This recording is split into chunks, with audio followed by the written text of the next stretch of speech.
இது நம்ம நம்ம சாரதா டீச்சர் மாதிரியே இருக்கே.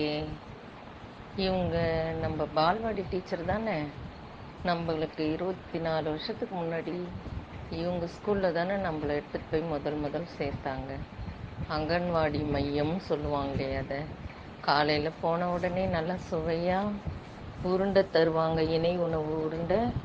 அதுக்கப்புறம் ஒரு 12:30 மணிக்கெலாம் சாப்பாடு போடுவாங்க. ஒரு நாளும் ஒரு விதமான வகையில் சாப்பாடு போடுவாங்க. லைட்டாக ஞாபகம் இருக்கே எனக்கு. வாரத்தில் 3 நாள் முட்டை, ஒரு நாள் சுண்டல், ஒரு நாள் உருளைக்கிழங்கு, அப்புறமா ஒவ்வொரு நாளும் எலுமிச்சம்பழம் சாதம், பருப்பு சாதம், புலாவ் சாதம்லாம் போடுவாங்க. எங்கே போயாச்சு இப்போது? ஏன் இந்த டீச்சர் இப்படி இருக்காங்க? நமக்கெல்லாம் சாப்பாடு போட்டாங்களே. நம்மலாம் இன்றைக்கி அங்கே படிச்சுட்டு வந்து தானே இன்றைக்கி இந்த அளவில் பெரிய டாக்டராகவும், இன்றைக்கி நம்ம அமெரிக்காவிலேயும் நம்பர் 1 டாக்டராக இருக்கேன் நான். ஏதோ எதேச்சியாக காரில் வரும்போது திரும்பி பார்த்தா தெரு ஓரமாக கோயில் பக்கத்தில் நம்ம டீச்சர் மாதிரியே இருக்கேன்னு பார்த்து கிட்ட வந்து கேட்டால், ஆமாம் தம்பி, நீங்கள் யார்? எனக்கு தெரியலையே. டீச்சர், என்னையா தெரியலன்னு சொல்கிறீங்க? நான் தான் உங்கள் ஸ்டூடெண்ட். மூக்கு ஒழிகிட்டு இருப்பேன், அழுவேன், அம்மா விட்டே வரமாட்டேன். நீங்கள் இன்னொரு அம்மாவாக இருந்து நான் எவ்வளோ அடம் பிடிச்சாலும் என்னை தூக்கி வச்சுக்கிட்டு என் மூக்கெல்லாம் தொடச்சி விட்டுட்டு எனக்கு சாப்பாடு நான் சாப்பிடாதப்போ எனக்கு ஊட்டி விட்டு எவ்வளோ செஞ்சுருக்கீங்க. இதோட கூட நான் ஆரம்ப கால கல்வி முதல்ல உங்ககிட்ட தான் டீச்சர் கற்றுக்கிட்டேன். அந்த பாடல், அப்புறமா ஏபிசிடி, ஆஐலாம் பாட்டு மூலமாகவும் கதை மூலமாகவும் எளிய முறையில் எங்களுக்கு அறிவுக்கு ஏற்ற போல் நீங்கள் எல்லா பிள்ளைங்களுக்கும் சொல்லி தரும்போது எனக்குமே சொல்லி தந்தீங்க டீச்சர். நீங்கள் மறந்துட்டுருக்கலாம், என்ன மாதிரி எத்தனையோ ஸ்டூடெண்ட் உங்களுக்கு வந்திருப்பாங்க. உங்களால் இன்றைக்கி ஒரு நாட்டில் நிறைய நல்ல தலைவர்கள் உருவாகி இருக்காங்க. உடல் ஆரோக்கியம் பெற்று வாழ்க்கையில் மன ஆரோக்கியத்தோட ஒரு நல்ல நிலையில் நாங்கள் வந்திருக்கிறோன்னு முதல்ல நீங்கள் தான் காரணம். ஏன் இன்றைக்கி இப்படி கோயிலில் உட்காந்துட்ருக்கீங்க? தம்பி, உன் பேர் கூட எனக்கு தெரியல. பரவாயில்ல டீச்சர், என் பேர் கார்த்தி. நான் வருவனே. எங்கள் அம்மா பேர் கூட ரீட்டா. ஞாபகம் வந்துடுச்சுப்பா. தம்பி, நீ தானா? நல்லா படிச்சியா? டாக்டருக்கு படிக்கிறேன்னு சொல்லுவாங்க. எப்போனா உங்கள் அம்மாவை பார்க்கும்போது ரொம்ப சந்தோஷமாக இருக்கும்.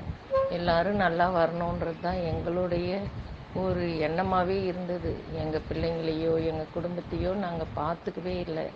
ஏன்னா எந்நேரமும் வேலைன்னு வேலையிலே தான் கவனமாக இருந்தோம். இப்போ ரிட்டையர் ஆகிட்டு ஏன் டீச்சர் இப்படி கோயில் வாசலில் உட்காந்துட்ருக்கீங்க? என்னப்பா பண்ணுறது? வீட்டையும் கவனிக்கல சரியா. வீட்டுக்காருக்கு உடம்பு சரியில்லாதனால அவர் உடம்பு சரியில்லாத இறந்து போயிட்டாரு. பிள்ளைங்களும் ஏதோ படித்து அவங்களுக்கு வாய்க்கு வயிற்றுமே பத்தலை. அவங்கவுங்க குடும்பத்தோடு தனியாக போயிட்டாங்க. அப்போ என் ஒருத்திக்கு கொடுக்குறாங்க 2000 ரூபாய் ஓய்வூதியம்னு கொடுக்குறாங்க தம்பி. அது வெறும் ஒரு நாள் வெளியே போயிட்டு மாத்திரை மருந்துன்னு வாங்கினாலே பத்த மாட்டேன்தே. அவ்வளோ நோயை உள்ளே வச்சுக்கிட்டு நாங்கள் எங்கள் பணியை செஞ்சோம். எத்தனை வெறும் சாப்பாடு போட்டு குழந்தைங்கள பாருங்கன்னு சொல்லலை, எவ்வளோ வேலைகளை எங்களை வாங்கினாங்க. ஓட்டு எடுப்புக்கும் நாங்கள் தான் தேவைப்பட்டோம், பிஎல்ஓ பணிக்கும் நாங்கள் தான் தேவைப்பட்டோம், கணக்கு எடுக்கிறதுக்கும் நாங்கள் தான் தேவைப்பட்டோம், தடுப்பூசி போடவும் தேவைப்பட்டோம். இப்படி எல்லா சமுதாய விழாக்களுக்கும் அரசாங்க விழாக்களுக்கு எல்லா விழிப்புணர்வு கல்விகளுக்கு ஊட்டச்சத்து கல்விகளுக்கெல்லாம் எங்களை பயன்படுத்திக்கிட்டாங்க. இன்றைக்கி எங்களுக்கு வயசானவனே சக்கையாக தூக்கி போட்டுட்டு எங்களை பற்றி மறந்தே போயிட்டாங்க. முதல்ல பகுதி நேர ஊழியர்னு உள்ளே சேர்த்தாங்க.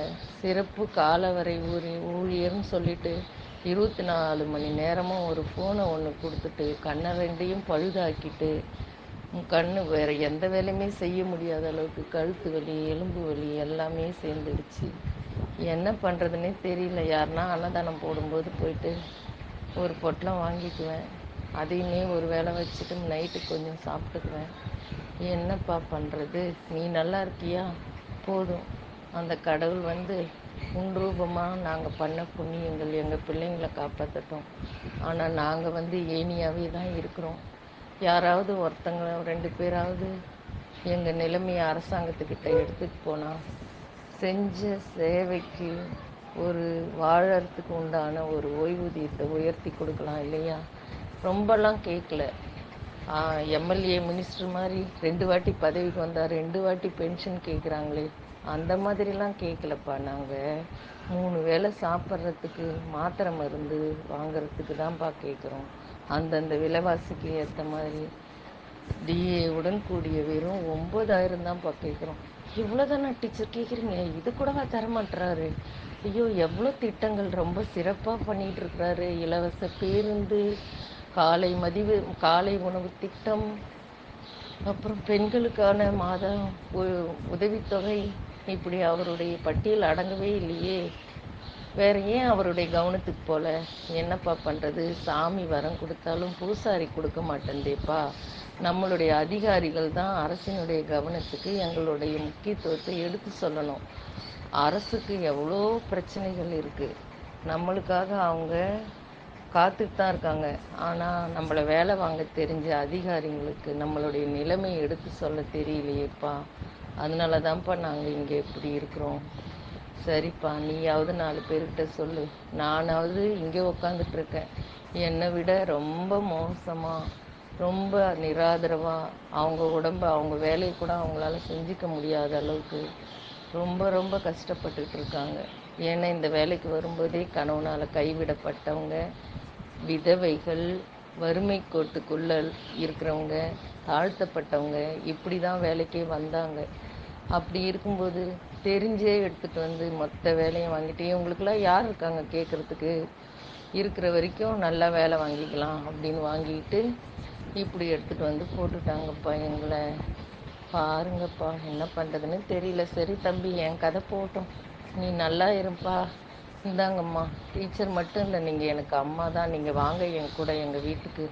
இல்லை இல்லைப்பா, வேணாம் வேணாம். கடவுள் இருக்கிறார் இந்த கோயில் வாசலில். நான் கடைசி காலம் வரைக்கும் அந்த சாமியை பார்த்துக்கிட்டே இருந்தால் போதும்ப்பா. அதுக்காவது அந்த கொடுப்பனை இருக்கட்டும்ப்பா. நீ நல்லா இரு. என்னுடைய ஆசீர்வாதம் என்றைக்கும் உனக்கு இருக்கும்.